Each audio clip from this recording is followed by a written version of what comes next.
Bonjour à tous. Connaître la théorie, c'est important, mais il faut aussi avoir des bonnes méthodes. Et dans cette vidéo, on va voir les méthodes pour additionner les nombres relatifs.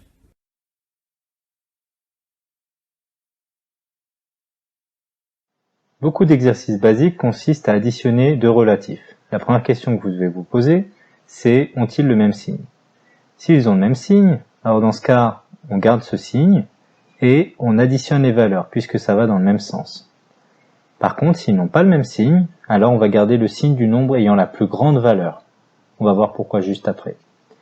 Et comme ils ne vont pas dans le même sens, il y en a un qui est positif, l'autre qui est négatif, il faut soustraire les valeurs. Donc dans un cas, s'ils ont le même signe, on garde le signe, on additionne les valeurs. S'ils n'ont pas le même signe, on garde le signe du nombre ayant la plus grande valeur et on soustrait les valeurs. Voyons avec des exemples. Moins 12 plus moins 25, ça fait combien? Est-ce qu'ils ont le même signe? Oui. Alors on garde le signe, signe moins. Et on additionne les valeurs, 12 plus 25, 37.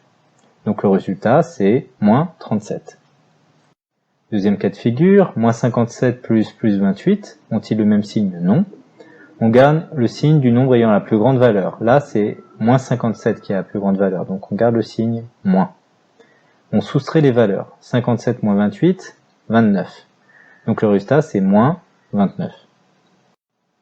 À vous, moins 29 plus 13. Mettez pause, essayez de faire le calcul. C'est terminé?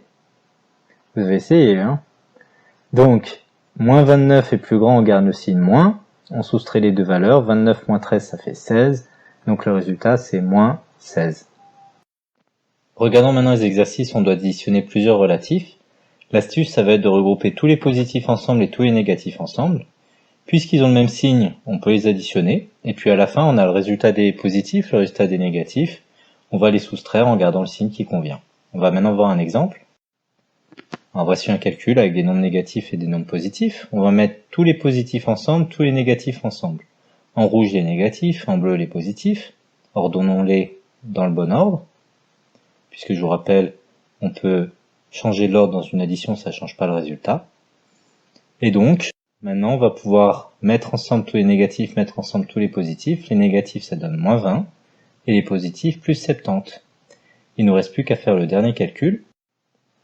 On soustrait le résultat des positifs et des négatifs en gardant le signe qui convient. Là, le signe du plus grand, c'est le positif. Et la soustraction de 70 moins 20, ça fait 50. Plus 50, soit 50. À vous de jouer, mettez pause et essayez de faire ce calcul. Donc vous avez mis les négatifs ensemble et les positifs ensemble. Jouez le jeu, ça vous entraîne bien pour l'épreuve.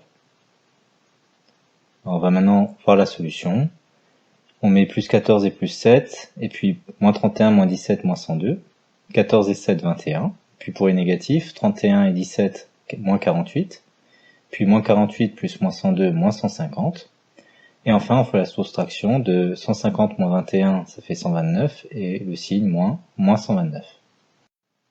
Attention, en mathématiques, et notamment pour les relatifs, il y a des feintes possibles, notamment le fait que deux opposés s'annulent, on l'a déjà vu. Donc regardez la ligne qui vient. Est-ce que vous voyez les deux opposés? Bon, c'est pas très dur. Oui, moins 24 et plus 24. Ils s'annulent. Du coup, le calcul devient beaucoup plus facile. Il n'y a plus que ça à faire. On met les négatifs ensemble, moins 18. Et les positifs, il n'y en avait qu'un, plus 36. Et à la fin, le résultat, ça donne 18. Vous pouvez être sûr qu'il y aura des calculs comme cela lors de la prochaine épreuve. Thomas Edison disait « Le génie, c'est 1% d'inspiration et 99% de transpiration. » Alors soyez inspirés, mais surtout, transpirez beaucoup. N'oubliez pas d'allumer vos cerveaux.